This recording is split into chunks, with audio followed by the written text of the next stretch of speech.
তোমরা প্রচণ্ড ব্যস্ত, সেই জন্য লাইভ ক্লাস তো নেওয়া সময় দেখছি সবার ম্যাচ হচ্ছে না, সামনে পরীক্ষা, সেই জন্য এরকম করে আর কি একটা রেকর্ড করে পাঠালাম। যদি কাজে লাগে তাহলে যে জায়গাগুলো অসুবিধা হবে সেগুলো পাঠিয়ে দেবো। লাইভ ক্লাসটা অবশ্যই ভালো, তবুও এটা আর কি আজকে যেহেতু নেওয়া গেল না ক্লাসটা, সেই জন্য এটা করে দিয়েছি। তোমাদের এই যে তড়িৎ চুম্বক চ্যাপ্টারটা শুরু হয়েছিল, আমি এই জায়গাগুলো দেখাচ্ছি, মানে এইগুলো সব হয়ে গেছে, সেই জায়গাগুলো দেখাচ্ছি। চৌম্বক বলরেখা, ফোরস্টেডের পরীক্ষা, অ্যাম্পিয়ারের সন্তরণ নিয়ম হয়ে গেছে, ম্যাক্সওয়েল ও গসপো হয়ে গেছে, বায়ো সাভার্ট হয়ে গেছে, এই জায়গাটা গোটাটা হয়ে গেছে। তারপরে এখানটাতে এই যে ভেক্টর রূপটা করতে বলেছিলাম, তারপর দীর্ঘ ঋতু পরিবাহী, তার জন্য যে চুম্বক ক্ষেত্র বি সমান mu zero I by 4 pi sine theta 1 plus sine theta 2, এই জায়গাটা হয়ে গেছে। অসীম দৈর্ঘ্যের তার, অর্ধ অসীম, এগুলো সব হয়ে গেছে। তারপর বৃত্তাকার পরিবাহী, এটাও হয়ে গেছে। এরপর অ্যাম্পিয়ারের সূত্রের প্রয়োগ, মানে এরপর আমাদের বায়ো সাভার্ট পার্টটা শেষ হয়ে যাওয়ার পরে আমাদের অ্যাম্পিয়ারের পার্টটা হয়েছে, দেখবে অ্যাম্পিয়ারের যেটা চক্রীয় সূত্র, বদ্ধপদ সূত্র বা সার্কিউটাল ল, সেটাও হয়ে গেছে। এরপর এইটা দীর্ঘ তারের ক্ষেত্রে ওই একই আগে যেমন হয়েছে সেরকম এটাও হয়েছে। সলিনয়েডের ব্যাপারটা হয়ে গেছে, দীর্ঘ সলিনয়েড, এগুলো সব হয়েছে। তারপর টরয়েড হয়েছে, টরয়েডের জন্য চৌম্বক ক্ষেত্র, এই গোটা পার্টটা তোমাদের হয়ে গেছে। এইটা পর্যন্ত আগের দিন হয়েছিল। এবার নেক্সট আমাদের যে পোর্শনটা আছে, এই জায়গা থেকে আমরা শুরু করার কথা ছিল আজকে আর কি ক্লাসটাতে, অ্যাম্পিয়ারের বর্ধপথ সূত্রের সীমাবদ্ধতা। তো এটা নোটসের জায়গাটা আমি দেখাচ্ছি। তা অ্যাম্পিয়ারের বর্ধপথ সূত্রটা কোন কোন ক্ষেত্রে এর কিছু লিমিটেশন আছে, সেই জায়গাগুলো কি কি সেইটা নিয়ে আজকে হবে আর কি ক্লাসটা। আচ্ছা, অ্যাম্পিয়ারের বর্ধপথ সূত্রের সীমাবদ্ধতা বলতে, অ্যাম্পিয়ারের যে সূত্রটা আমরা পড়েছি সেটা ছিল integration close B dot dl, এইটা সমান মিউ জিরো আই। এইটা, এই যে মিউ জিরো আইটা, এর কিন্তু যে তড়িৎটার কথা বলা হয়েছিল, যে কারেন্টটার কথা বলা হয়েছিল, সেই কারেন্টটা যখন প্রবাহিত হচ্ছে তখন সেটা সবসময় স্থির কারেন্ট বা স্টেডি কারেন্ট ধরে কিন্তু এই হিসেবটা করা হয়েছিল, ক্যালকুলেশনগুলো করা হয়েছিল।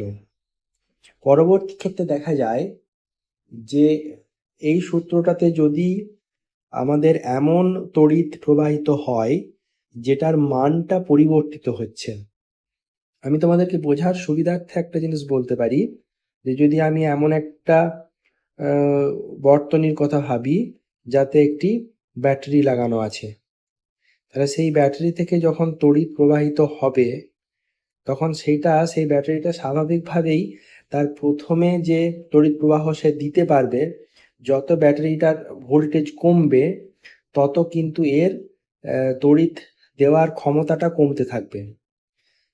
তার মানে সেটার মধ্যে দিয়ে কিন্তু একটা স্থির প্রবাহ হচ্ছে না, তার প্রবাহটা পরিবর্তন হচ্ছে। অথবা যদি আমরা এসি কারেন্ট, এখন আমাদের হয়নি এখনো, যখন অল্টারনেটিং সোর্স করব, এসি সোর্স, তখন কিন্তু আমরা দেখব সেইটার ক্ষেত্রেও প্রবাহ মাত্রাটা সবসময় একই থাকে না, তার মানটা হ্রাস বৃদ্ধি হতে পারে।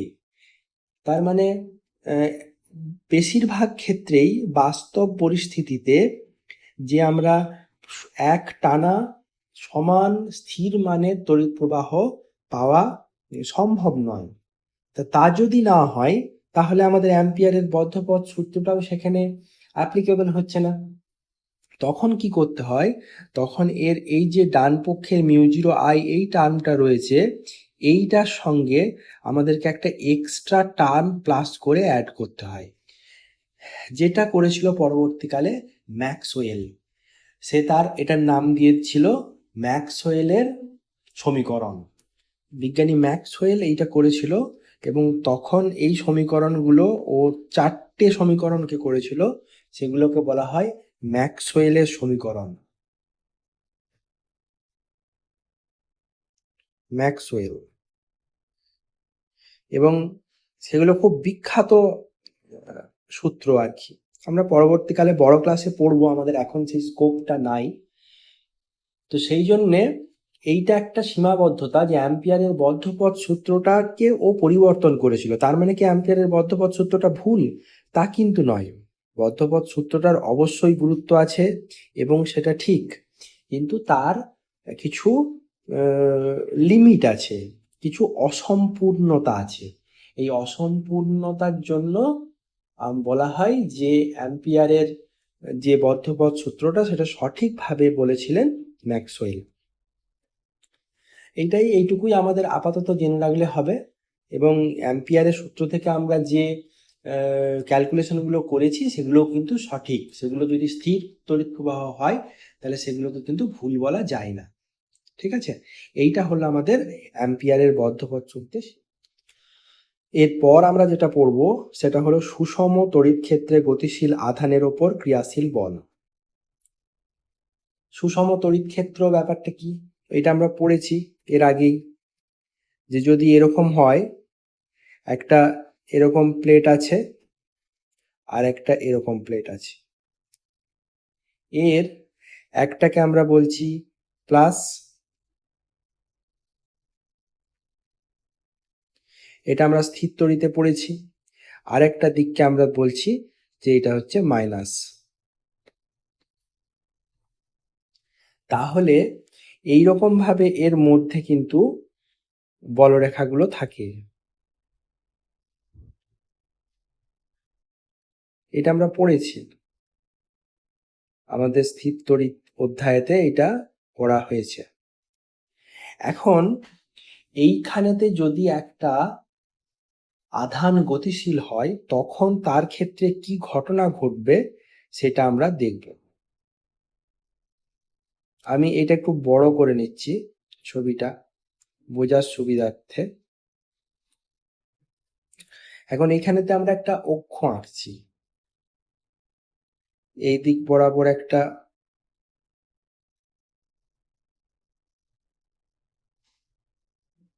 এইটা ধরে নিচ্ছি যে এক্স অক্ষ, আর এই দিকটা হচ্ছে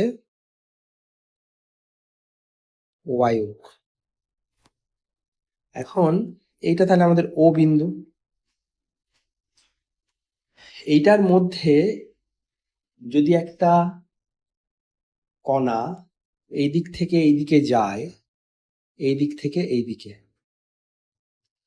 এখন কিরকম কণাটা, ধরে নিচ্ছি তার আধান হচ্ছে কিউ এবং তার ভর হলো এম।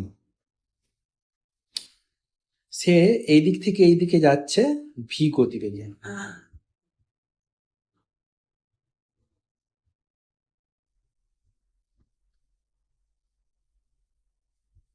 এখন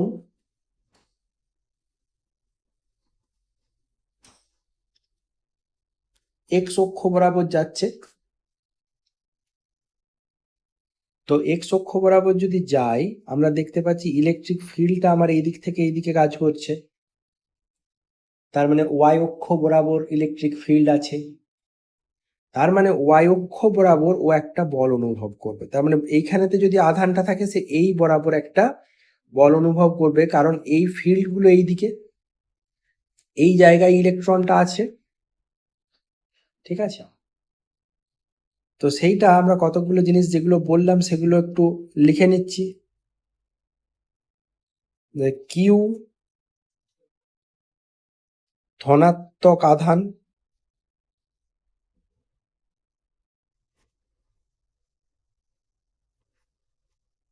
আধানের ভর,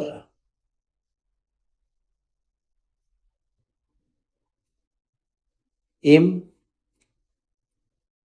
আধানের বেগ মানে গতিবেগ যেটা, সেটা ধরে নিচ্ছি ভি। তাহলে এই যে কিউ আধানটা এইখানটাতে আছে, যে এইদিকে যাচ্ছে, সে এই দিক বরাবর একটা বল অনুভব করছে, সেই বলটার মান কত হবে এইটাও আমাদের পড়া হয়েছে আগে। সেটা হচ্ছে ওর উপরের যে ক্রিয়াশীল বল হবে সেটা এফ সমান হবে কিউই। এটা আমরা স্থির তড়িতে তড়িৎ ক্ষেত্র চ্যাপ্টারে পড়েছি, এফ সমান কিউই। তাহলে এফ সমান যদি কিউই হয়, এফটা হচ্ছে ক্রিয়াশীল বল।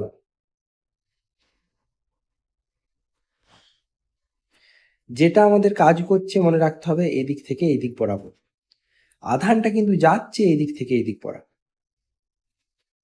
এখন যদি একটা বল থাকে, আমরা কি জানি যে বল সমান ভর ইন্টু ত্বরণ হয়, মানে এফ সমান এম এ হয়, এটা আমরা জানি। তাহলে এর থেকে আমরা কি বলতে পারি যে এ সমান হয়ে যায় এফ বাই এম, মানে ওই যে আধানটা তার ত্বরণটা যদি আমাদেরকে বার করতে হয়, তাহলে সেই ত্বরণটা বার করতে গেলে বলটাকে ভর দিয়ে ভাগ করতে হবে। এইখানে আমাদের বল কত বেরিয়েছে, বল বেরিয়েছে এফ সমান কিউই। তাহলে ওই যে গতিশীল আধানটা আছে তার ত্বরণ কি হবে, অতএব আধানটির ত্বরণ এ সমান হয়ে যাবে কিউ ই বাই এম। তার কারণ হচ্ছে এফ বাই এম, এফটা আমাদের কিউই। এখানে আমরা দেখেছি যে ত্বরণ সমান হচ্ছে এফ বাই এম, এখানে এফ সমান কিউই, সেটা কিউই বাই এম হয়ে গেল। এম আমরা আধানের ভরটা ধরেছি। এই পর্যন্ত নিশ্চয়ই কারোর কোনো অসুবিধা নেই বুঝতে। এরপর আমরা ধরে নিচ্ছি যে এইখান থেকে এইখান যে দূরত্বটা, এই দূরত্বটা হচ্ছে এক্স, এখান থেকে এই এতটা, এবং সেটা যেতে ওর সময় লেগেছে ধরে নিচ্ছি টাইম টি। ঠিক আছে, এই ছবিটা আমি ওইদিকে একটু নিয়ে যাচ্ছি।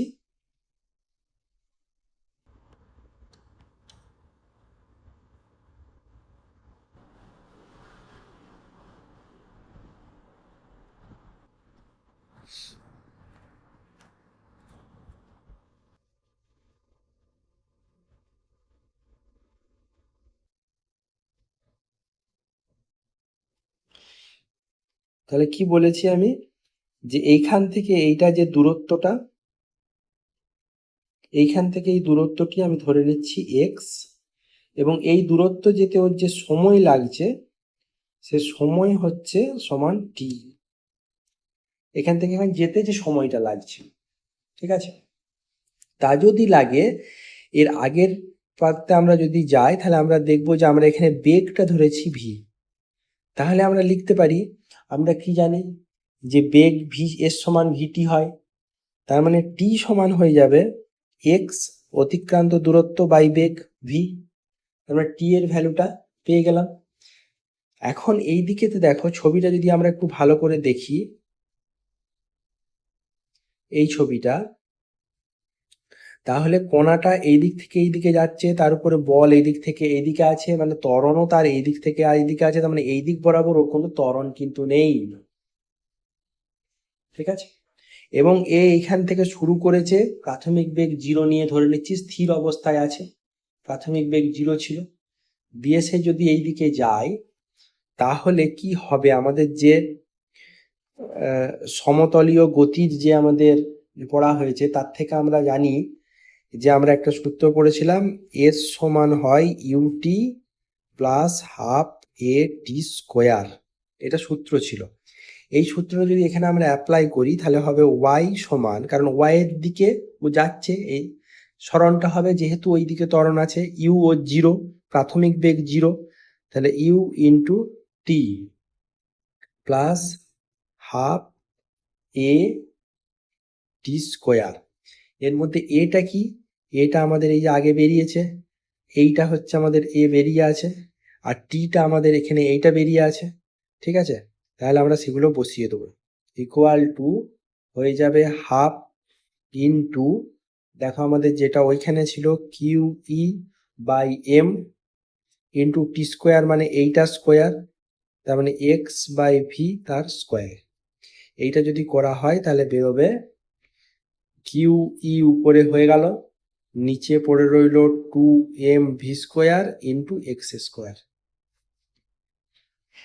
এইটা হলো একটা অধিবৃত্তের সমীকরণ, কারণ এইটার সঙ্গে আমরা কম্পেয়ার করতে পারি y equal to ax square. এই সমীকরণটা y equal to ax square হলো একটা অধিবৃত্তের সমীকরণ।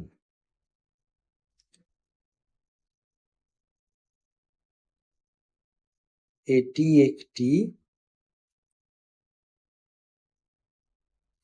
অধিবৃত্তের সমীকরণ।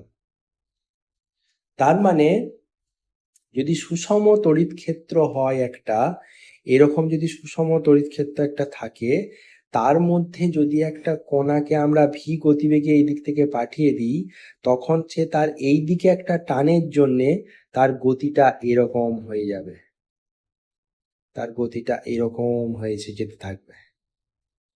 এইটা হচ্ছে তার গতিপথ, এইটা একটা অধিবৃত্ত। বোঝা গেল? তাহলে আমরা যদি এটাকে একটু এঁকে দিই, এখানে যে তার গতিপথটা কেমন হবে, আর তার গতিপথটা এরকম হয়ে যাবে। এইটা হলো একটা অধিবৃত্তের সমীকরণ। বোঝা গেছে?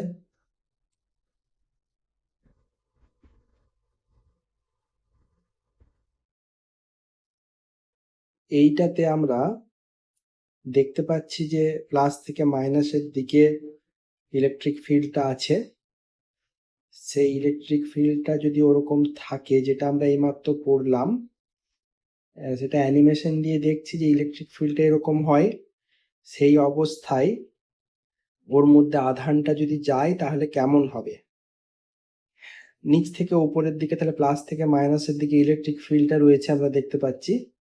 আমি একটু আগিয়ে দিচ্ছি, এর মধ্যে দিয়ে যদি আধানটা যায় তাহলে সেই আধানের গতিপথটা কেমন হবে সেটা দেখো। এর সামনের দিকে একটা বল কাজ করে এফ সমান এম এ, আর ওপরের দিকে আমাদের বলটা কাজ করছে এফ সমান কিউই।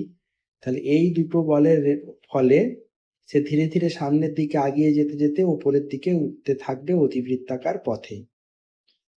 দুটো ভেক্টর, একটা সোজা সামনের দিকে কাজ করছে, একটা উপরের দিকে কাজ করছে। এর ফলে ওর ওই যে পিঙ্ক লাইন বরাবর গ্রিন যে চার্জটা, আধানটা উপরের দিকে উঠে যাচ্ছে।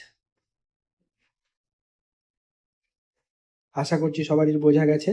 যেটা আমরা এইমাত্র পড়লাম অঙ্কের মাধ্যমে, সেটা এখানে এখন আমরা দেখতে পাচ্ছি যে হচ্ছে বাস্তবে।